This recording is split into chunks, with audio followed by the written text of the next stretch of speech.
Hello students, how are you all? I hope you all are fit and fine. I am Aarti Jain and I welcome you all to my YouTube channel. Now restart. Students, आज हम class 10th की chemistry का एक बहुत ही important topic metals and non metals की quick revision करने वाले हैं। ये आपके बोर्ड एग्जाम्स में 10 मार्क्स का टॉपिक है, ठीक है। इसको आज हम अच्छे से रिवाइज करेंगे।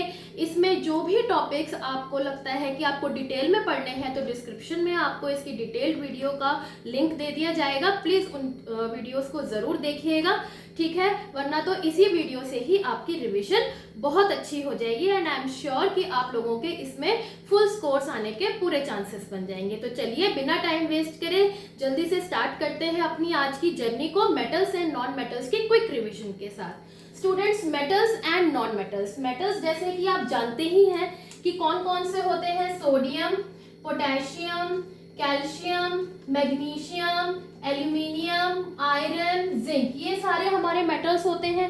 आई होप आपको सबको अच्छे से उसके सिंबल्स पता होंगे।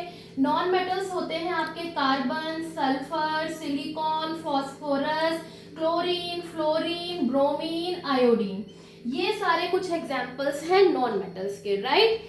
अब मेटल्स जो होते हैं वो हमारे क्या होते हैं बच्चों, इलेक्ट्रोपॉजिटिव एलिमेंट्स होते हैं।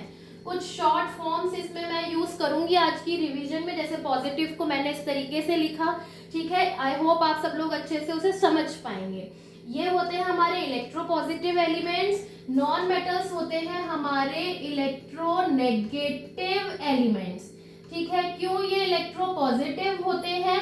क्योंकि ये बनते हैं लॉस ऑफ इलेक्ट्रॉन से, ठीक है। इलेक्ट्रॉन्स को ये लूज करते हैं, इसीलिए ये इलेक्ट्रोपॉजिटिव एलिमेंट्स होते हैं। अब बात आती है क्यों लूज करते हैं। क्यों लूज करते हैं? क्योंकि इनके जो वैलेंस शेल इलेक्ट्रॉन्स होते हैं वो ज्यादातर 1, 2 या 3 होते हैं। इलेक्ट्रॉनिक कॉन्फ़िगरेशन करनी आती है ना आपको, आपने 9th में पढ़ी थी, तो उसके वैलेंस शेल इलेक्ट्रॉन में 1, 2 या 3 इलेक्ट्रॉन्स होते हैं, तो उनको लूज करना आसान होता है, इसीलिए पॉजिटिव चार्ज आता है। और नॉन मेटल्स जो होते हैं वो गेन करते हैं इलेक्ट्रॉन्स को। क्यों? क्योंकि इनके जो वैलेंस शेल इलेक्ट्रॉन्स होते हैं वो होते हैं आपके 5, 6 या ज्यादातर 7, तो इसीलिए ये क्या करते हैं 2, 3 या 1 इलेक्ट्रॉन को गेन करते हैं और नेगेटिव चार्ज इनके ऊपर आता है। इसीलिए हम इन्हें कैटायंस बोलते हैं, मेटल्स के आयंस को, और नॉन मेटल के आयंस को हम लोग बोलते हैं बच्चों एनायंस, ठीक है। I hope metals and non metals का जो एक इंट्रो पार्ट है वो आपको अच्छे से क्लियर हो गया होगा। अब जल्दी से आगे बढ़ते हैं इनकी फिजिकल प्रॉपर्टीज पे। फिजिकल प्रॉपर्टीज बहुत इजी है, सिंपल है, लेकिन इनमें कुछ एक्सेप्शंस हैं जो आपको पता होनी चाहिए। पहला है कि metals are hard, non metals are soft. But metals जो हार्ड होते हैं उनमें 2 एक्सेप्शन है, सोडियम एंड पोटेशियम, जो कि इतने सॉफ्ट होते हैं कि उनको हम नाइफ से भी कट कर सकते हैं, ठीक है। नॉन मेटल में जो सॉफ्ट होते हैं नॉन मेटल्स, लेकिन एक्सेप्शन है डायमंड। उसके बाद मेटल्स आपके लस्ट्रस होते हैं, शाइनिंग होते हैं, और नॉन मेटल्स आपके नॉन लस्ट्रस होते हैं एक्सेप्ट आयोडीन एंड डायमंड, जो कि शाइन करते हैं। मेटल्स आपके सॉलिड स्टेट में होते हैं मोस्टली। एक लिक्विड मेटल का नाम है मर्क्यूरी, ठीक है। और जो आपके नॉन मेटल्स होते हैं ये तीनों स्टेट्स में होते हैं, सॉलिड्स, लिक्विड्स एंड गैसेस में। लिक्विड नॉन मेटल का नाम है बच्चों ब्रोमीन, ठीक है। उसके बाद जो हमारे मेटल्स होते हैं ये गुड कंडक्टर ऑफ इलेक्ट्रिसिटी होते हैं एक्सेप्ट 2 मेटल्स। क्या क्या नाम है उनके, आ सकते हैं एमसीक्यूज में, लेड एंड मर्क्यूरी, जो कि पुअर कंडक्टर होते हैं। इसी तरीके से अगर मैं बात करूं नॉन मेटल्स की तो वो बैड कंडक्टर्स होते हैं, जिसमें आपका एक्सेप्शन है ग्रेफाइट, क्योंकि ग्रेफाइट में फ्री इलेक्ट्रॉन्स प्रेजेंट होते हैं उसके हेक्सागोनल स्ट्रक्चर की वजह से, तो इसीलिए ये आपका गुड कंडक्टर होता है। अब मेटल्स जो है उनकी melting point, boiling point high होती है, ठीक है, एक्सेप्ट सोडियम एंड पोटेशियम, क्योंकि वो सॉफ्ट है तो उनकी मेल्टिंग पॉइंट, बॉइलिंग पॉइंट भी लो होती है। एक और इसमें मोस्ट इंपॉर्टेंट है आपका गैलियम एंड सीजियम, जो कि ऐसे मेटल्स हैं जिनको अगर आप हथेली पे रखते हैं तो वो पिघल जाते हैं, ठीक है। और आपके नॉन मेटल्स की मेल्टिंग पॉइंट, बॉइलिंग पॉइंट लो होती है एक्सेप्ट डायमंड। अच्छा, फिर उसके बाद मेटल्स आपके सोनरस होते हैं, मतलब अगर आप इन्हें हिट करोगे तो ये क्या करेंगे, साउंड प्रोड्यूस करेंगे। एंड जो आपके नॉन मेटल्स होते हैं वो नॉन सोनरस होते हैं। मेटल्स आपके मेलिएबल और डक्टाइल होते हैं। मेलिएबिलिटी का मतलब क्या होता है बच्चों, कि that they can be beaten into sheets, they can be beaten into sheets. और डक्टिलिटी का मतलब होता है they can be drawn into wires, इनकी वायर्स भी बनाई जा सकती हैं, इनकी शीट्स भी बनाई जा सकती हैं। लेकिन सोडियम और पोटेशियम इसमें भी एक्सेप्शन है, जबकि नॉन मेटल्स हमारे नॉन मेलिएबल और नॉन डक्टाइल होते हैं। मेटल्स जो है उनकी डेंसिटी बहुत हाई होती है, इसमें भी exception same sodium potassium. And non metals में आपका जो है दे हैव लो डेंसिटी, इसमें भी एक्सेप्शन आपकी डायमंड की है, डायमंड की डेंसिटी हाई होती है। तो ये कंप्लीट होती है physical properties of metals and non metals. I hope ये आपको अच्छे से समझ आ गया होगा। अब हम आगे बढ़ते हैं केमिकल प्रॉपर्टीज ऑफ मेटल्स, जिसके अंदर बहुत सारी रिएक्शंस हैं, पर घबराने की जरूरत नहीं है, हम फटाफट से उसकी क्विक रिवीजन करते हैं। ठीक है बच्चों, तो अगर आपने मेरी वो वीडियोस देखी होंगी, आपने नोट्स बनाए होंगे, तो आप सिर्फ वो नोट्स ही खोल के बैठ जाएंगे तो काम हो जाएगा। ठीक है, तो अगला आता है हमारा chemical properties of metals, chemical properties of metals, जिसके अंदर हमारी जो पहली प्रॉपर्टी है, ठीक है, पहली प्रॉपर्टी है वो है reaction with oxygen, reaction with oxygen. ठीक है बच्चों, इसके अंदर बच्चों हमारी 4 रिएक्शंस होती हैं, 4 केमिकल प्रॉपर्टी होती है मेटल्स की। कौन कौन सी, reaction with oxygen, reaction with water, reaction with acids and reactions with solutions of other metal salts. ठीक है, ये 4 प्रॉपर्टी हमें पढ़नी है, जिसमें मोस्ट इंपॉर्टेंट आपकी रिएक्शन विद ऑक्सीजन है। ठीक है, इसके अंदर हम इस वाले प्रॉपर्टी को 5 पार्ट में पढ़ेंगे। ठीक है, तो फर्स्ट आपका पार्ट आता है इसके अंदर जनरल, कि मेटल जो है जब ऑक्सीजन के साथ रिएक्ट करता है तो क्या बनाएगा, सिंपल सी बात है, मेटल ऑक्साइड बनाएगा। ठीक है, मेटल जब ऑक्सीजन के साथ रिएक्ट करेगा तो बनाएगा मेटल ऑक्साइड, ये चीज सिंपल है। इसमें एग्जांपल लेते हैं, मान लीजिए सोडियम है, ठीक है, वो बनाएगा सोडियम ऑक्साइड। मान लीजिए एल्यूमिनियम है, एल्यूमिनियम बनाएगा एल्यूमिनियम ऑक्साइड। ठीक है, हम लोग बैलेंसिंग अभी नहीं देख रहे हैं, हम लोग कॉन्सेप्ट्स पे ज्यादा फोकस कर रहे हैं। ठीक है बच्चों, उसके बाद बी पार्ट आता है कि ये जो मेटल ऑक्साइड्स होते हैं ये मोस्टली बेसिक इन नेचर होते हैं। ठीक है, अब हम इस मेटल ऑक्साइड पे फोकस करेंगे कि चलो ऑक्साइड तो बन गया, अब ये जो ऑक्साइड बना है इनकी भी कुछ प्रॉपर्टीज हैं। तो पहली प्रॉपर्टी ये है कि मोस्ट मेटल ऑक्साइड्स जो होते हैं वो क्या होते हैं, आपके बेसिक इन नेचर होते हैं। मतलब ये एसिड के साथ रिएक्ट करके, ये मेटल ऑक्साइड जब एसिड के साथ रिएक्ट करेगा तो आपको सॉल्ट प्लस वाटर दे देगा। ये चीज समझ में आ गई। अगर मैं इसमें एग्जांपल देखूं तो मैं कोई भी ले सकती हूँ। फॉर एग्जांपल मैंने सोडियम ऑक्साइड लिया, उसको मैंने HCl के साथ करवाया, तो मेरे पास NaOH plus H2O, sorry NaCl plus H2O आ गया, यानी कि हमारे पास सॉल्ट प्लस वाटर आ गया। आई होप ये आपको क्लियर हो गया होगा। अब इसका सी पार्ट आता है कि कुछ मेटल ऑक्साइड्स होते हैं जो कि ना कि सिर्फ बेसिक ऑक्साइड की तरह बिहेव करते हैं बल्कि एसिडिक ऑक्साइड की तरह भी बिहेव करते हैं, मतलब कि डबल रोल दिखाते हैं जैसे, और उन्हें हम कहते हैं एम्फोटेरिक ऑक्साइड्स। क्या कहते हैं बच्चों, एम्फोटेरिक ऑक्साइड्स। एम्फोटेरिक ऑक्साइड्स क्या होते हैं, जो डबल रोल दिखाते हैं, they behave as an acidic oxide as well as basic oxide. इसमें अगर आप एग्जाम्पल देखें तो हम लोग एल्यूमिनियम ऑक्साइड और जिंक ऑक्साइड का देख सकते हैं। फॉर एग्जाम्पल अगर मैं एल्यूमिनियम ऑक्साइड लेती हूँ, उसको मैं सबसे पहले एसिड के साथ रिएक्ट करवाती हूँ, तो मेरे पास आता है AlCl3 प्लस H2O, यानी कि सॉल्ट प्लस वाटर। वहीं अगर मैं इस एल्यूमिनियम ऑक्साइड को अब किसी बेस के साथ रिएक्ट करवाती हूँ तो हमारे पास आता है सोडियम एल्यूमिनेट प्लस वाटर, जो कि एक सॉल्ट है। तो इसमें भी उसने सॉल्ट बनाया, न्यूट्रलाइजेशन रिएक्शन दिखाई। यहाँ पे एल्यूमिनियम ऑक्साइड बिहेव कर रहा है एज अ बेसिक ऑक्साइड, और यहाँ पे ये बिहेव कर रहा है एज एन एसिडिक ऑक्साइड। ठीक है बच्चों, तो इसीलिए हम इसे क्या कहेंगे, एम्फोटेरिक ऑक्साइड कहेंगे। सिमिलरली आप जिंक के साथ भी कर सकते हैं, जिंक क्लोराइड बन जाएगा यहाँ पे सोडियम जिंकेट बन जाएगा, तो वो भी आपकी एम्फोटेरिक ऑक्साइड होता है। ठीक है, तो ये 3 पार्ट्स इसके समझ में आ गए। अब आगे आते हैं हम डी पार्ट पे आते हैं इसके, है ना। हम छोटे छोटे पार्ट्स करके पॉइंट्स को जॉट आउट करके करेंगे तो ज्यादा अच्छे से समझ में आएगा। डी पार्ट इसका है हमारा कि mostly metal oxides are insoluble in water, पानी में नहीं घुलते। प्रॉपर्टीज समझ में आ रही है, बेसिक ऑक्साइड्स है, एम्फोटेरिक ऑक्साइड्स हैं। अब ये पानी में नहीं घुलते एक्सेप्ट सोडियम एंड पोटेशियम। ठीक है, अगर मैं सम ऑफ देम, है ना, और भी हो सकते हैं। अगर मैं इसको सोडियम ऑक्साइड को पानी में डालूं तो ये मेरे पास एक बेस बना देगा जिसे हम कहते हैं एल्कलीज। ठीक है, ये क्या बनाते हैं, दे फॉर्म एल्कलीज। ये चीज क्लियर हो गई। इसी तरीके से अगर मैं पोटेशियम के साथ करूं तो वो भी KOH बनाएगा, जो कि एक एल्कली है।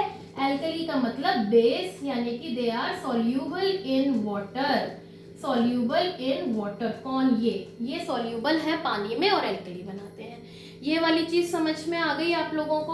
अब आते हैं हम अगले पॉइंट पे, लास्ट पॉइंट है ये हमारा, कि जो मेटल ऑक्साइड्स होते हैं, ठीक है, ये क्या होते हैं, जैसे कि मान लीजिए सोडियम और पोटेशियम के साथ वाइग्रस रिएक्शन देते हैं।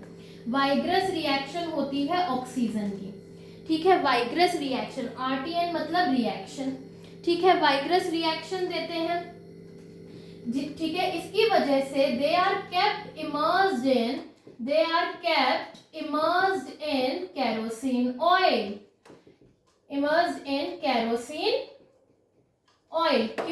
क्यों? Otherwise it will catch fire if kept in open। मतलब अगर मैं खुले में रख दूंगी सोडियम पोटेशियम को तो वो आग पकड़ लेंगे। क्यों? क्योंकि उनका ऑक्सीजन के साथ वाइग्रस रिएक्शन होता है, बहुत ज्यादा एक्सोथर्मिक होता है, इसीलिए हम उन्हें केरोसिन ऑयल में डिप करके रखते हैं। ठीक है, वाटर में क्यों नहीं मैम? क्योंकि वाटर के साथ भी उनका बहुत वाइग्रस रिएक्शन होता है। ठीक है बच्चों, ये चीज समझ में आई। दूसरी चीज, अगर मैं इसमें कहूं कि बाकियों के एल्यूमिनियम ले लो, मैग्नीशियम ले लो, कैल्शियम ले लो, जिंक ले लो, लेड ले लो, ये जितने भी हैं ये ऑक्सीजन के साथ रिएक्ट करके ऑक्साइड की लेयर बनाते हैं। ये क्या बनाते हैं बच्चों? ऑक्साइड की लेयर बनाते हैं और अपने आप को करोजन से बचाते हैं। ठीक है, यानी कि ये एटमॉस्फेरिक ऑक्सीजन के साथ रिएक्ट करके ऑक्साइड की लेयर बना लेते हैं अपने ऊपर, और वो क्या करते हैं, अपने आप को करोजन से बचा लेते हैं। इसमें एक मोस्ट इंपॉर्टेंट टॉपिक आता है आपका एनोडाइजिंग का, जिसके अंदर एल्यूमिनियम जो है वो ऑक्सीजन के साथ रिएक्ट करके Al2O3 बना लेती है। ये चीज मैंने करवाई हुई है आपको। ठीक है, क्या है, एक बीकर लेंगे, उसके अंदर हमारी इलेक्ट्रोलाइट होगा डाइल्यूट सल्फ्यूरिक एसिड। ठीक है, 2 इलेक्ट्रोड कोई भी ले सकते हैं आप लोग। ठीक है, पॉजिटिव नेगेटिव टर्मिनल, पॉजिटिव वाला आपको पता है एनोड होता है और नेगेटिव वाला आपका क्या होता है बच्चों, कैथोड होता है।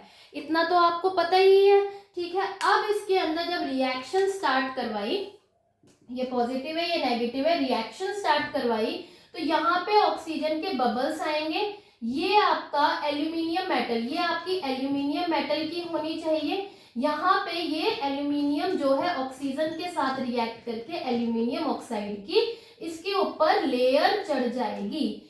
ठीक है बच्चों, और ये इसको करोजन से बचाएगी। ठीक है, तो ये हो गई आपकी एनोडाइजिंग। ठीक है, उसके अलावा अगर मैं देखूं आयरन, ठीक है, अगर मैं देखूं आयरन, तो आयरन जो है वो ऑक्सीजन के साथ रिएक्ट नहीं करता, बल्कि वो क्या हो जाता है, हॉट हो जाता है, यानी कि वो बर्न होता है, बर्न होता है। सिर्फ हॉट आयरन मिलता है हमें, क्या मिलता है यहाँ पे, हॉट आयरन, और कुछ नहीं होता। समझ में आ गई बात। अगर मैं यहीं पे कॉपर की बात करूं, कॉपर की बात करूं तो भी हमें हॉट मेटल मिलेगा, हॉट मेटल मिलेगा, उसके ऊपर ब्लैक कलर की कोटिंग होगी, ब्लैक कोटिंग होगी, किसकी होगी, वो कॉपर ऑक्साइड की होगी, कॉपर ऑक्साइड की ब्लैक कोटिंग होगी। इतनी चीज समझ में आ गई। और अगर मैं बात करूं सिल्वर या गोल्ड की, तो नो रिएक्शन, नो रिएक्शन, ठीक है, नो रिएक्शन विद ऑक्सीजन। ये चीज समझ में आ गई। ये सारी रिएक्टिविटी, यानी सबसे ज्यादा रिएक्टिव हुआ सोडियम पोटेशियम, उससे कम calcium magnesium aluminium zinc lead, उससे कम आयरन, उससे कम कॉपर, उससे कम सिल्वर और गोल्ड।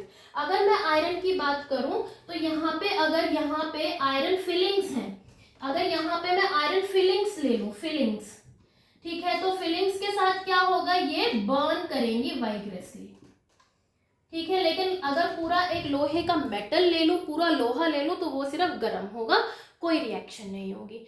क्या ये चीज समझ में आ गई, रिएक्शन विद ऑक्सीजन। ठीक है, हमने इसको 5 पार्ट्स में करा। पहले बेसिक ऑक्साइड बनाया, सिंपल, पहले तो हमने ऑक्साइड बनाया, ठीक है, फिर हमने ऑक्साइड्स की ही प्रॉपर्टीज पढ़ी कि वो बेसिक ऑक्साइड्स होते हैं मोस्टली, एल्यूमिनियम जिंक दोनों ही दिखाते हैं, तो वो हो गए एम्फोटेरिक। फिर तीसरी चीज हमने क्या बताई कि इनसॉल्युबल इन वाटर होते हैं, सिवाय सोडियम एंड पोटेशियम के, जो एल्कलीस बनाते हैं, ठीक है। लास्ट हमने इन सब की अलग अलग तरीके से रिएक्शन बताई, जिसके अंदर एनोडाइजिंग थोड़ा इंपॉर्टेंट है, ठीक है। अब हम बढ़ते हैं अपनी अगली केमिकल प्रॉपर्टी पे, जो कि है reaction with water, reaction with water, ठीक है बच्चों। अब वाटर के साथ रिएक्शन कैसे होता है, रिएक्शन विद वाटर, जब भी कोई भी मेटल होगा वो वाटर के साथ रिएक्ट करेगा, तो वो या तो मेटल ऑक्साइड बनाएगा प्लस हाइड्रोजन गैस, ठीक है, या फिर आपकी रिएक्शन ऐसे भी हो सकती है, अगर ऑक्साइड बनाएगा, अगर ऑक्साइड बनाएगा तो दोबारा पानी के साथ रिएक्ट करके मेटल हाइड्रोक्साइड भी बनाएगा, हाइड्रोक्साइड भी बनाएगा, या फिर डायरेक्ट, या तो ये वाला स्टेप होगा, या फिर डायरेक्ट मेटल जो है हाइड्रोक्साइड भी बना सकता है, ठीक है, depend on their reactivity, depend on their reactivity. ये चीज समझ में आ गई।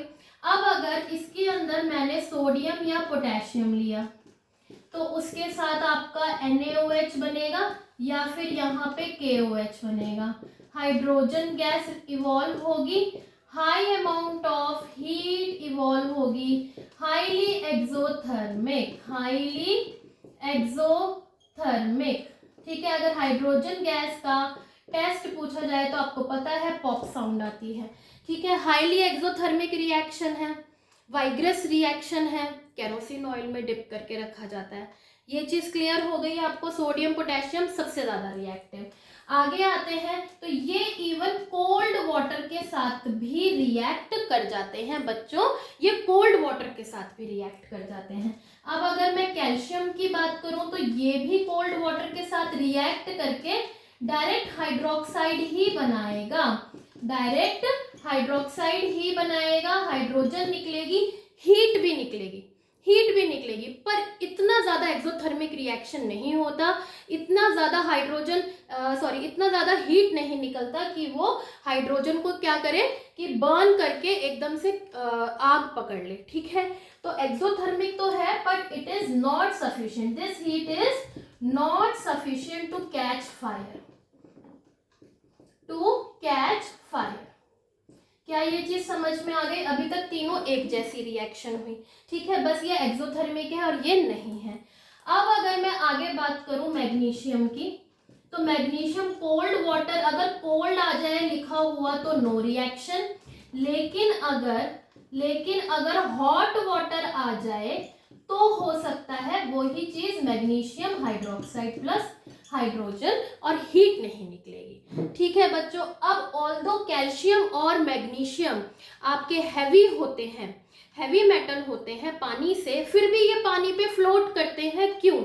ये क्वेश्चन आ सकता है कि फिर भी ये पानी पे क्यों फ्लोट करते हैं। हाँ जी, तो इसका क्या मतलब होगा? अच्छा, तो ये आप क्वेश्चन बना सकते हैं या पॉइंट है कि why calcium and magnesium floats on water, क्योंकि रिएक्शन में हाइड्रोजन के बबल्स बनते हैं। ठीक है, and it gets attached to the surface of metal, thereby making them float। ये चीज समझ में आ गई कि वो मेटल के सरफेस से चिपक जाते हैं बबल्स और इस वजह से वो फ्लोट करते हैं। कौन? Calcium and magnesium. ये चीज क्लियर हो गई। अब हम आगे बढ़ते हैं और किस चीज से हम करवाएं? अगर मैं कहूं एल्यूमिनियम या जिंक या आयरन, ये हॉट वाटर के साथ भी नहीं रिएक्ट करते और ना ही कोल्ड वाटर के साथ, ये करते हैं बच्चों स्टीम के साथ। ये किसके साथ करते हैं? स्टीम के साथ। हाइड्रोक्साइड भी नहीं बनाएंगे, सिंपल आपके ऑक्साइड्स ही बनाएंगे। क्या बनाएंगे? आपके ऑक्साइड्स बनाएंगे। क्या ये चीज समझ में आ गई? ऑक्साइड्स बनाएंगे। आयरन के साथ इंपॉर्टेंट है कि ना तो आयरन 2 ऑक्साइड बन रहा है, ना ही आयरन 3 ऑक्साइड बन रहा है, बल्कि आयरन 2,3 ऑक्साइड बन रहा है। ठीक है, ये चीज समझ में आ गई। Fe3O4। क्या ये चीज समझ में आ गई? कॉपर आपका पानी के साथ रिएक्ट नहीं करता, ना ही सिल्वर, ना ही गोल्ड, ना ही प्लेटिनम, कोई रिएक्ट नहीं करता पानी के साथ। सिंपल था, पानी के साथ तो है ना sodium potassium highly exothermic, calcium के साथ थोड़ा सा एक्सोथर्मिक, इतना नहीं कि आग पकड़ेगा। बाकी कैल्शियम मैग्नीशियम फ्लोट करते हैं क्योंकि बबल्स उनके साथ स्टिक हो जाते हैं। उसके बाद आता है कि एल्यूमिनियम, जिंक और आयरन डायरेक्ट ऑक्साइड बनाते हैं स्टीम के साथ करके, और इन चारों की कोई रिएक्शन नहीं होती पानी के साथ। अगली प्रॉपर्टी पे बढ़ते हैं, रिएक्शन विद एसिड्स।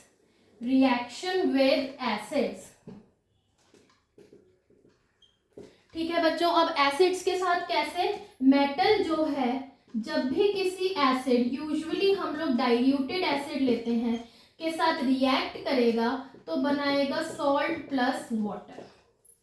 ठीक है, फॉर एग्जाम्पल मान लो मैंने सोडियम लिया तो हाइड्रोक्लोरिक एसिड के साथ NaCl प्लस वाटर हो गया, सॉरी वाटर नहीं, हाइड्रोजन।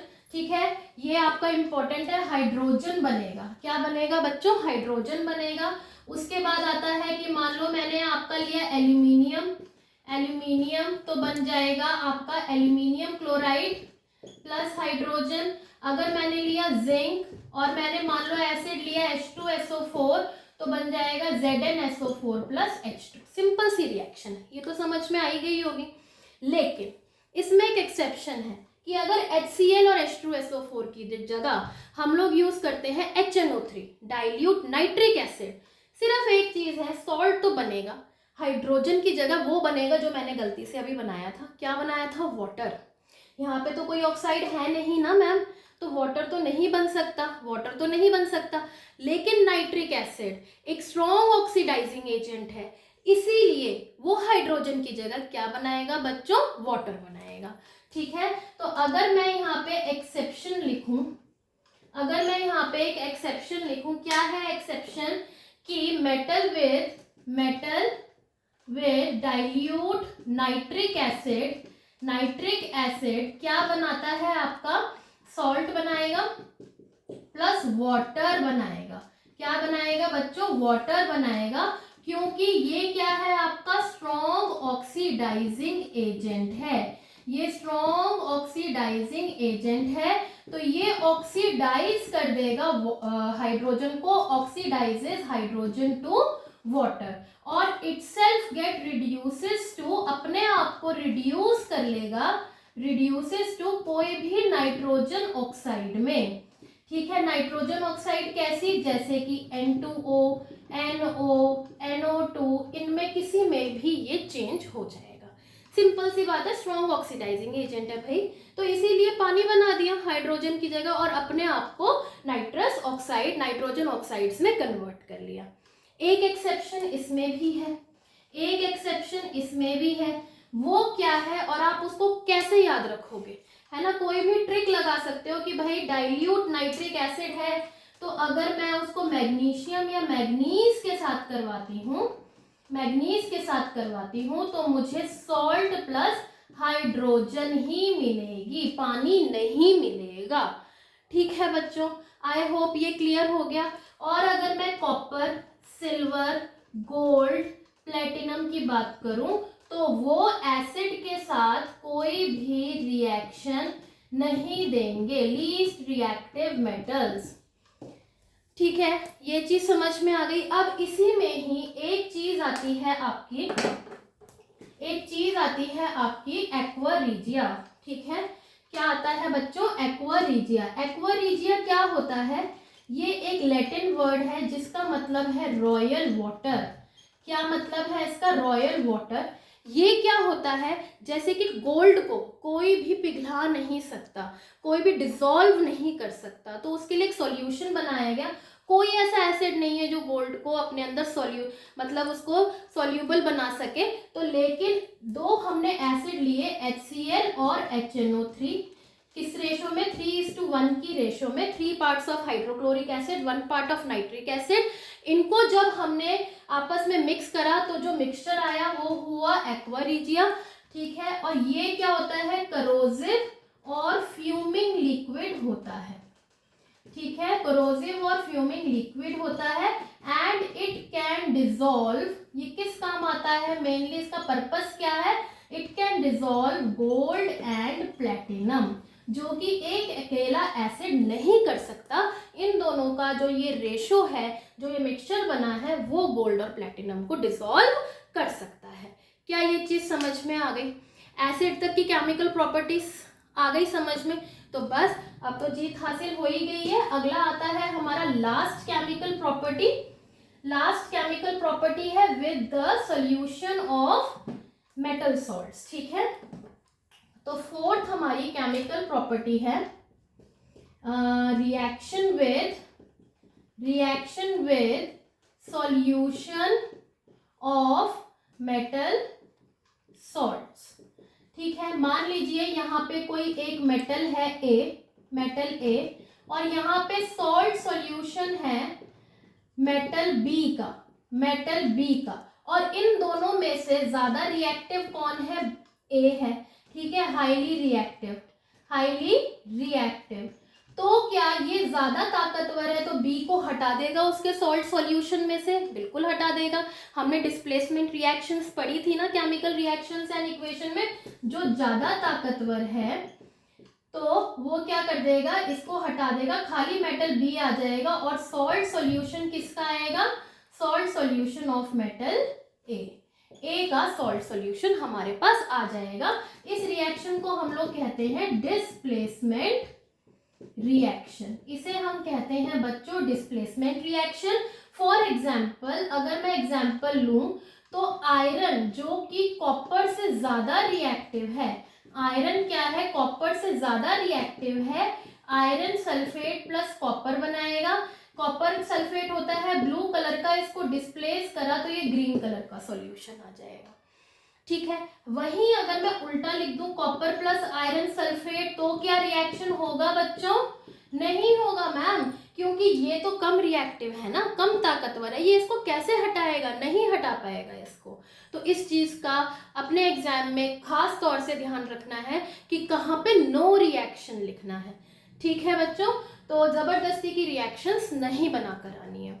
Got it. अब हमें कैसे पता चलेगा मैम कि कौन ज्यादा रिएक्टिव और कौन कम, उसके लिए हम लोग क्या पढ़ते हैं, रिएक्टिविटी सीरीज। ठीक है, तो अगला आपका टॉपिक है रिएक्टिविटी सीरीज, और फिर ये केमिकल प्रॉपर्टीज आपकी हो जाएंगी खत्म। ठीक है, रिएक्टिविटी सीरीज क्या होता है, रिएक्टिविटी सीरीज जो है वो एक लिस्ट ऑफ मेटल्स होती है, list of metals in order of decreasing reactivities in order of their decreasing reactivities. ठीक है, तो ये क्या है आपका potassium, sodium, calcium, magnesium, aluminium, zinc, iron, lead, hydrogen, copper, mercury, silver, gold.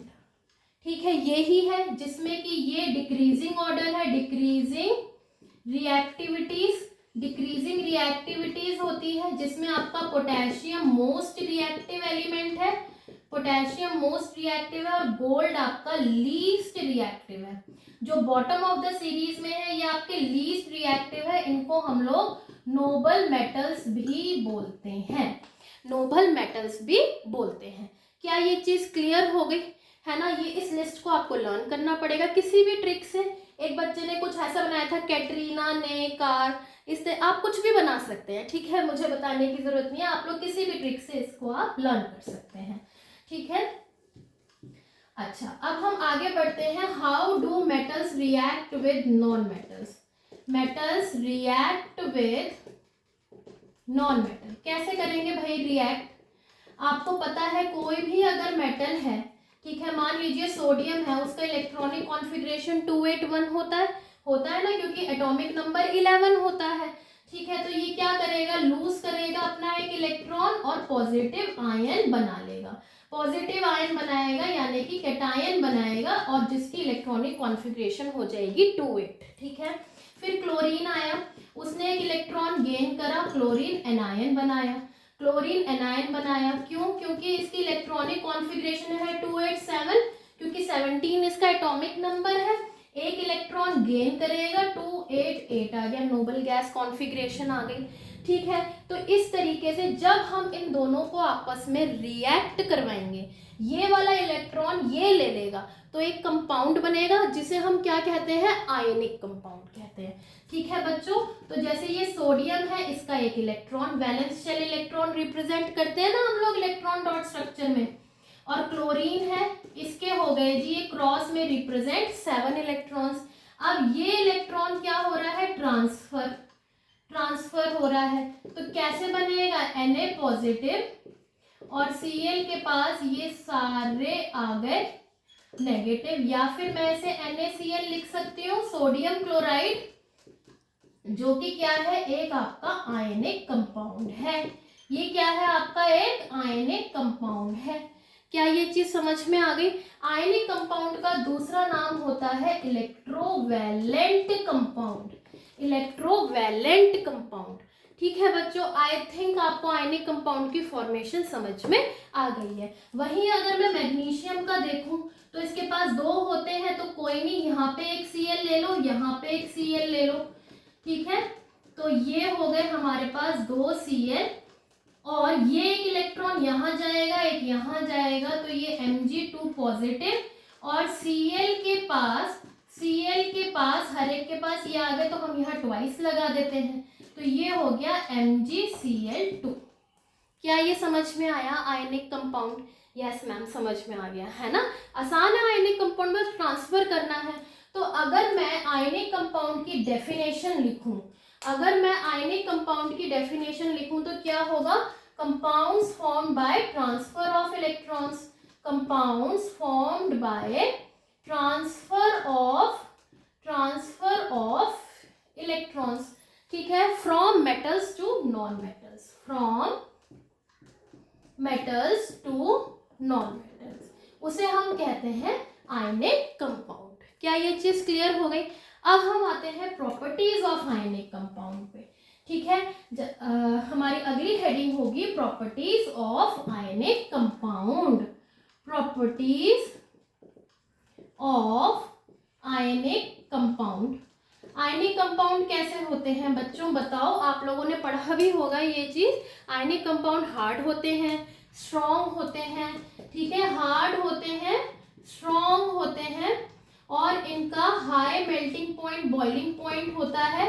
क्यों होता है हाई मेल्टिंग पॉइंट और बॉइलिंग पॉइंट? क्योंकि स्ट्रॉन्ग फोर्सेस ऑफ अट्रैक्शन होता है in between the ion, strong forces of attraction between the ions. क्या मैंने सही लिखा? High melting point, boiling point clear हो गई। तीसरी चीज, हाईली सॉल्यूबल इन वाटर, क्या ये पानी में घुल जाते हैं? Yes, highly soluble in water. ठीक है, चौथी चीज की इनसॉल्यूबल इन अदर सॉल्वेंट्स, बाकी सॉल्वेंट्स पे नहीं घुलते, लाइक केरोसिन, पेट्रोल, इन सब में नहीं घुलते हैं ये। क्या ये प्रॉपर्टीज क्लियर हो रही हैं आप लोगों को, है ना? अच्छा, आगे बढ़ते हैं। अगर आपको पेस, मेरी स्पीड फास्ट लग रही है तो आप लोग अपने मोबाइल फोन में उसको लो स्पीड करके, प्लेबैक स्पीड को स्लो करके आप लोग देख सकते हैं। ठीक है, इनसॉल्यूबल इन अदर सॉल्वेंट्स हो गया।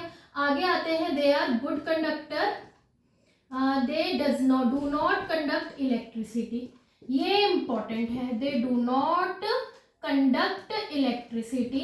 कब कब? In solid state, solid state में भैया नहीं करेंगे ये conduct electricity. Why? Because of their rigid structure, क्योंकि इनका स्ट्रक्चर क्या होता है बच्चों? बहुत ज्यादा रिजिड होता है। ठीक है, जिसकी वजह से स्ट्रॉन्ग फोर्सेस ऑफ अट्रैक्शन होते हैं ना दोनों आयंस के बीच में, जिसकी वजह से कोई आयन फ्री ही नहीं है, कोई इलेक्ट्रॉन फ्री नहीं है, जिसकी वजह से ये इलेक्ट्रिसिटी कंडक्ट नहीं करते। बट इन मोल्टन स्टेट, है ना, पिघले हुए स्टेट में जो हीट होती है, वो हीट क्या करती है? इस अट्रैक्शन वाले फोर्स को, अट्रैक्टिव फोर्सेस को क्या करती है? ओवरकम कर देती है, उसको तोड़ देती है, तो कुछ इलेक्ट्रॉन्स फ्री हो जाते हैं और वो मोल्टन स्टेट में आयनिक कंपाउंड क्या है? इलेक्ट्रिसिटी को कंडक्ट कर लेते हैं। ठीक है, बस इतनी सी बात है। ठीक है, तो लिखिए, they conduct electricity, they conduct electricity in molten state. Why they conduct electricity in molten state? Because ये B और C मतलब because the strong forces of attraction are overcome by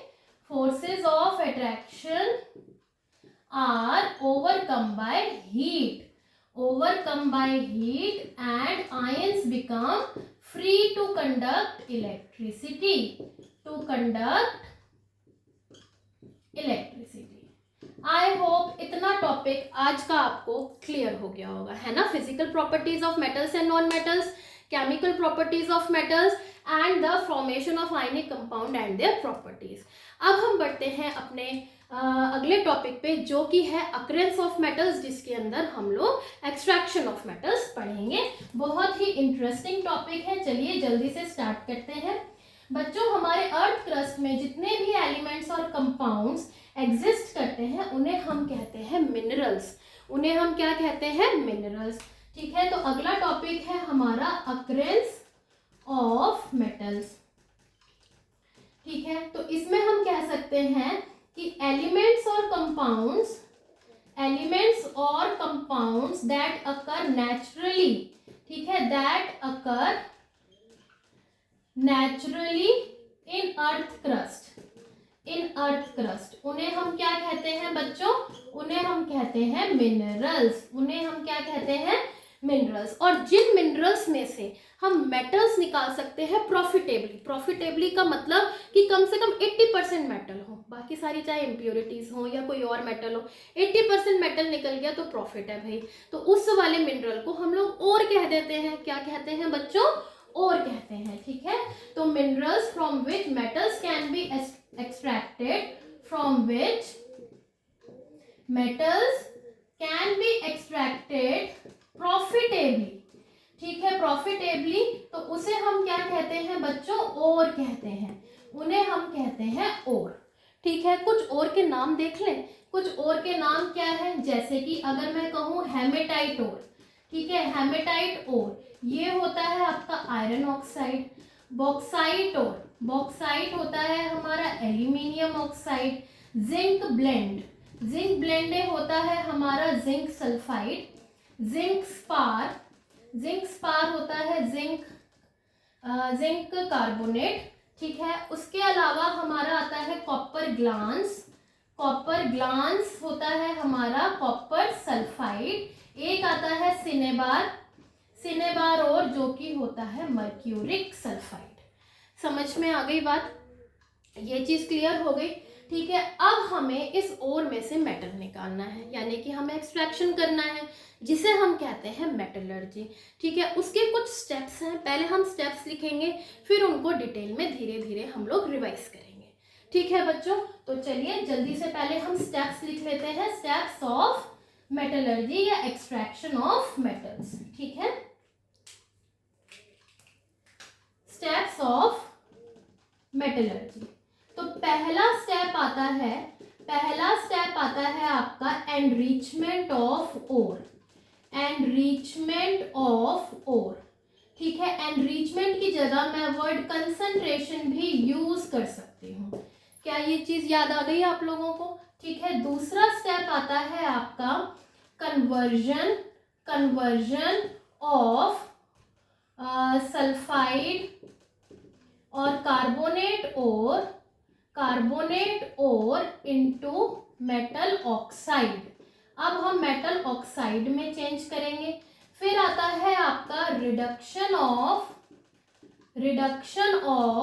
metal oxide into pure metal, और last में आता है आपका refining of metal. बस ये पूरी कहानी है आपके मेटलर्जी की।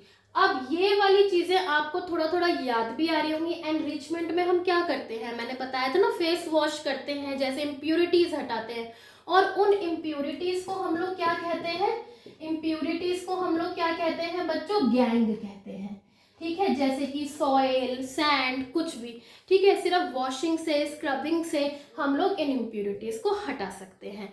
कई बारी इनकी फिजिकल प्रॉपर्टीज मेटल की फिजिकल प्रॉपर्टीज से बिल्कुल अलग होती हैं, तो हम कोई प्रोसेस भी यूज कर सकते हैं। जैसे कि मान लो आयरन का है आपका और हेमेटाइट ओर है, तो उसके अंदर हम मैग्नेटिक सेपरेशन यूज कर सकते हैं ना, क्योंकि इम्प्यूरिटीज तो मैग्नेट से अट्रैक्ट नहीं होंगी, लेकिन जो आयरन होगा वो अट्रैक्ट हो जाएगा, तो वो अलग हो जाएगा।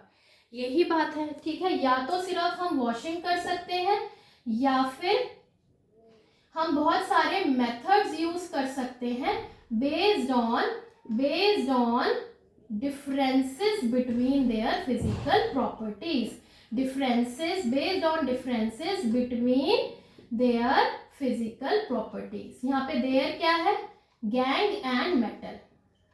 ठीक है, गैंग और मेटल के बीच में कुछ प्रॉपर्टीज का अंतर है, उसी के बेस पे हम लोग क्या कर सकते हैं, इनको डिफ्रेंशिएट कर सकते हैं, अलग अलग कर सकते हैं, सेपरेट कर सकते हैं। एग्जाम्पल है आपका इसके अंदर मैग्नेटिक सेपरेशन। ठीक है, मैग्नेटिक सेपरेशन आप लोग याद रखिए।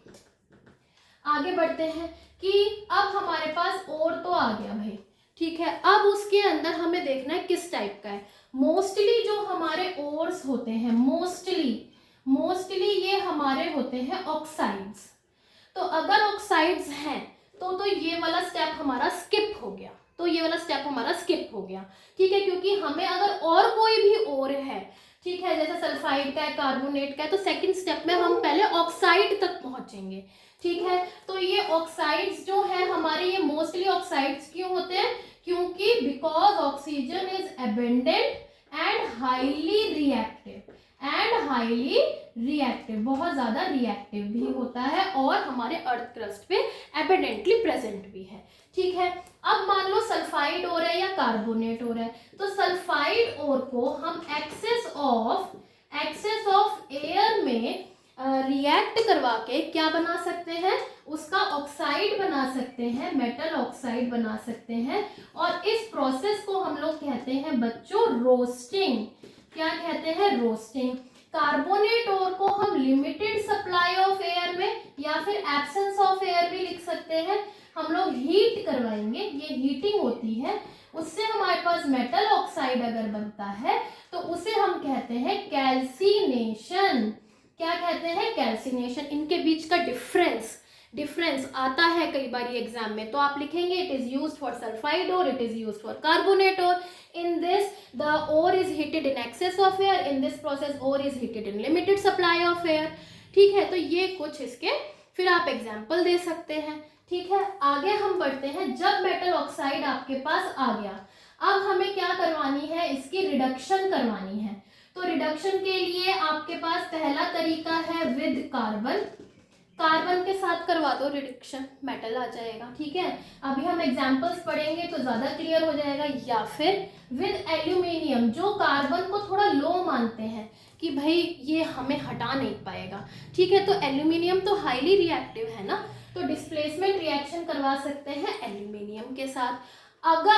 अगर सोडियम पोटेशियम आ गए जो कि एल्यूमिनियम से भी ज़्यादा है, तो उनके लिए एक और रास्ता है इलेक्ट्रोलिटिक रिडक्शन का, इलेक्ट्रोलिटिक रिडक्शन का। ठीक है, अब ज्यादा करके 99% प्योर मेटल इस स्टेप तक आ जाता है, फिर भी कुछ इम्प्योरिटीज रह जाती हैं, तो हम इसमें रिफाइनिंग करवाते हैं, इलेक्ट्रोलिटिक रिफाइनिंग। क्या करवाते हैं बच्चों? इलेक्ट्रोलिटिक रिफाइनिंग हम लोग करवाते हैं। क्या इस तरीके से, इस मेथड से आपको मेटलर्जी क्लियर हो गई अच्छे से, शॉर्टकट में, है ना? तो अब हम लोग करते हैं अपनी एक्सट्रैक्शन अलग अलग ओर्स की। ठीक है, तो उसके अंदर हम 3 स्टेप्स में इसको करेंगे। हम लोग इसको 3 स्टेप्स में करेंगे। कैसे? एक होते हैं हमारे लो रिएक्टिव मेटल्स, एक होते हैं बच्चों मॉडरेटली रिएक्टिव, और एक होते हैं हाईली रिएक्टिव। ठीक है, तो हम लीस्ट रिएक्टिव मेटल्स की एक्सट्रैक्शन से स्टार्ट करते हैं। यही सारे स्टेप्स हैं, जल्दी से करते हैं। ठीक है, तो एक्सट्रैक्शन सबसे पहले आता है आपका, मैं आपको लीस्ट रिएक्टिव मेटल्स की करवा रही हूँ। ठीक है, सबसे पहले लीस्ट रिएक्टिव मेटल, जिसमें हम कर रहे हैं एक्सट्रैक्शन ऑफ मर्क्यूरी। ठीक है, मर्क्यूरी आपका सल्फाइड हो रहा है, तो इसकी रोस्टिंग होगी, इसकी रोस्टिंग होगी, तो हमारे पास मर्क्यूरिक ऑक्साइड और सल्फर डाइऑक्साइड आ गया। फिर इस ऑक्साइड को हम लोग इन द एब्सेंस ऑफ, मतलब सिर्फ by heat alone, by heat alone से ही ये हमें प्योर मेटल दे देता है। कितना आसान है, प्योर मेटल। ठीक है, कैसे? फिर ये हमारे पास प्योर मेटल मर्क्यूरी आ जाएगा और ऑक्सीजन गैस निकल जाएगी। ठीक है, इसे हम कहते हैं सिनेबारोर। मर्क्यूरी की एक्सट्रैक्शन समझ में आ गई, कुछ और चीज की जरूरत नहीं है, ना रिफाइनिंग की, ऑलरेडी ऑक्साइड आ गया है, ये रोस्टिंग हुई है, हमारे पास आ ही गया है ना। एनरिचमेंट और एनरिचमेंट तो हम हर एक में ही करेंगे। ठीक है बच्चों, अब आता है हमारा second, extraction of copper. Extraction of copper क्या है? कॉपर ग्लांस होता है, ये है हमारा कॉपर ग्लांस और ठीक है, इसको हम लोग ऑक्सीजन की प्रेजेंस में करवाएंगे अगर रोस्टिंग, क्योंकि सल्फाइड और है तो कॉपर ऑक्साइड आ जाएगी, कॉपर ऑक्साइड आ जाएगा हमारे पास। ठीक है, इस कॉपर ऑक्साइड को हम लोग in the absence of air करवाएंगे। ठीक है, तो ये दोबारा से कॉपर सल्फाइड के साथ रिएक्ट होकर, ये वाला स्टेप थोड़ा सा डिफरेंट है, ये चीज इसके अंदर ऐड होगी, कॉपर सल्फाइड के साथ दोबारा रिएक्ट करता है ये, है ना। तो हमारे पास प्योर कॉपर मेटल और सल्फर डाइऑक्साइड आ जाएगा। ठीक है बच्चों, तो ये हो गई लीस्ट रिएक्टिव मेटल्स की एक्सट्रैक्शन खत्म। यस, फिनिश हो गई है। अब हम आते हैं मॉडरेटली रिएक्टिव पे। अब हम लोग आते हैं मॉडरेटली रिएक्टिव पे। ठीक है, उसके अंदर भी बहुत सिंपल है, अगर आपको चारों स्टेप समझ में आ गए हैं तो। ठीक है, इसमें हमारा आता है जैसे जिंक। ठीक है, तो फर्स्ट है हमारा जिंक सल्फाइड, जिसको हम कहते हैं जिंक ब्लेंड। जिंक ब्लेंड क्या करेंगे बताओ? रोस्टिंग करेंगे, रोस्टिंग करेंगे हम इसकी, जिसकी वजह से जिंक ऑक्साइड और सल्फर डाइऑक्साइड आ गया। ठीक है, अच्छा, अगर मेरे पास इसका कार्बोनेट और हुआ तो, जिसे मैं जिंक स्पार्क बोलती हूँ। ठीक है, तो in the absence of oxygen, तो ये हो जाएगा मेरा कैल्सिनेशन। इसके अंदर हमें ये पता लगाना है कि हमें कैल्सिनेशन करना है कि रोस्टिंग। ठीक है, तो ये सेकंड पार्ट हुआ, जो एनरिचमेंट के बाद कन्वर्जन होती है ना ऑक्साइड में, वो हमने कर दी। अब ऑक्साइड आने के बाद, ऑक्साइड आने के बाद मैं क्या करूं? रिडक्शन करवाऊं ना, थर्ड स्टेप तो रिडक्शन है। तो मैंने इसकी क्या करवाई बच्चों? रिडक्शन करवाई कार्बन से। ठीक है, तो मेरे पास आ जाएगा जिंक एंड कार्बन मोनोऑक्साइड। ठीक है, ये मेरे पास प्योर जिंक आ गया। आसान है ना। इसी तरीके से अगर मेरे पास लेड ऑक्साइड आता है तो भी मैं करवा सकती हूँ, प्योर लेड आ जाएगा, प्योर लेड आ जाएगा। ठीक है, लेकिन मॉडरेटली रिएक्टिव में ना कुछ मेटल बड़े ही जिद्दी होते हैं, वो कार्बन को ना कुछ समझते नहीं है, तो उनको हम एल्यूमिनियम के साथ रिएक्ट करवाते हैं, क्योंकि एल्यूमिनियम हाईली रिएक्टिव है, तो वो उनको डिस्प्लेस कर देगा उनके ऑक्साइड से, एक डिस्प्लेसमेंट रिएक्शन की तरह हो जाएगा। ठीक है, फॉर एग्जाम्पल अगर मैंने मैग्नीज डाइऑक्साइड लिया और एल्यूमिनियम पाउडर डाला, ठीक है, तो मेरे पास मैग्नीज आ जाएगा, एल्यूमिनियम ऑक्साइड बन जाएगी और हीट, यानी कि ये रिएक्शन हाईली एक्सोथर्मिक है, ये रिएक्शन हाईली एक्सोथर्मिक है और ये हमें प्योर मिलेगा, लेकिन मोल्टन स्टेट में, ये चीज इंपॉर्टेंट है। ठीक है, तो इसी तरीके की रिएक्शन हमारी आयरन के साथ भी होती है। अगर मैं आयरन कहूँ, वो भी कार्बन को कुछ नहीं समझता, तो आयरन का ऑक्साइड है, मैंने उसको एल्यूमिनियम के साथ रिएक्ट करवाया, प्योर आ गया आयरन, मोल्टन स्टेट में आ गया, क्योंकि एल्यूमिनियम ऑक्साइड और हीट निकलेगी जो इसको पिघला देगी। और इस रिएक्शन को हम लोग कहते हैं बच्चों थर्माइट रिएक्शन, जो कि अगेन एक मोस्ट इंपॉर्टेंट रिएक्शन है, क्योंकि जो ये मोल्टन आयरन है ये क्या करता है, it is used to join railway tracks को, या फिर इलेक्ट्रिकल जॉइंट्स जो होते हैं, इलेक्ट्रिकल वायर जॉइंट्स, उनको जॉइन करने के काम आता है ना। पिघला हुआ लोहा डाल दो जो टूटी हुई पटरियां हैं, उसके बाद वो सॉलिडिफाई हो जाएगा। ठीक है ना, तो ये उसमें काम आता है, जिसे हम कहते हैं थर्माइट रिएक्शन। ये चीज क्लियर हो गई, कंप्लीट हो गया मॉडरेटली रिएक्टिव। अब आता है आपका लास्ट हाईली रिएक्टिव। ठीक है,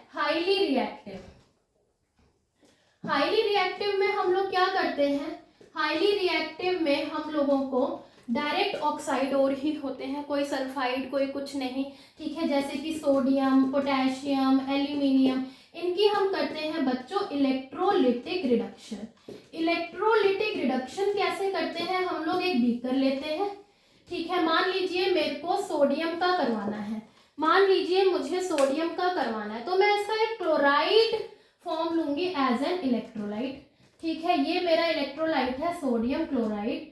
ठीक है, और मैंने यहाँ पे 2 इलेक्ट्रोड्स ले ली और उसको मैंने कनेक्ट करवा दिया बैटरी के साथ। ठीक है, बैटरी के साथ अब क्या होगा, यहाँ से सोडियम, ये हो गई मेरी कैथोड और ये हो गई मेरी एनोड, ठीक है, तो जो ये सोडियम है ये कहाँ जाएगा, सोडियम जाएगा यहाँ नेगेटिव के पास, और क्लोरीन गैस के बबल्स मुझे यहाँ दिखाई देंगे, क्यों, क्योंकि वो तो एनोड पे जाएंगे।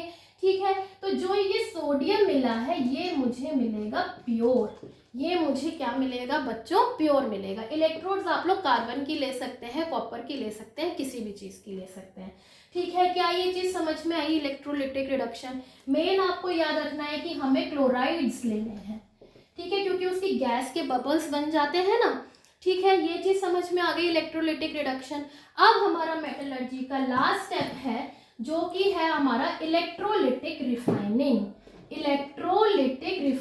ये भी सेम इसी तरीके से होता है। इसमें भी मैं एक बीकर लेती हूँ। ठीक है, बीकर ले लिया, इसमें मैंने एक इलेक्ट्रोलाइट ले लिया, मान लो मुझे कॉपर मेटल चाहिए प्योर। ठीक है, तो उसके अंदर मैंने क्या लूंगी, मैं एक थिन स्ट्रिप लूंगी प्योर कॉपर मेटल की, और उसको मैं बनाऊंगी अपना कैथोड, और ये हो गया मेरा एनोड।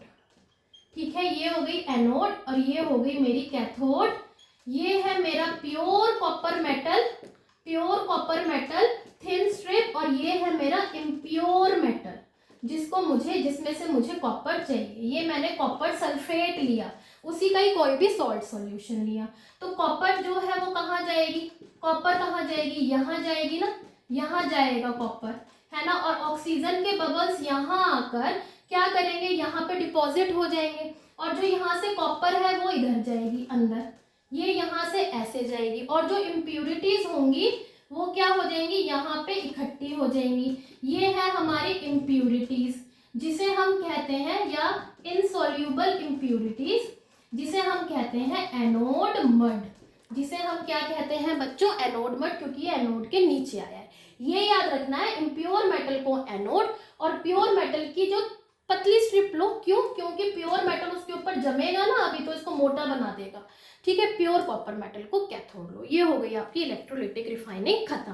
अब हमारा आज का लास्ट टॉपिक आता है करोजन। बहुत सिंपल है, आप लोगों को पता ही है।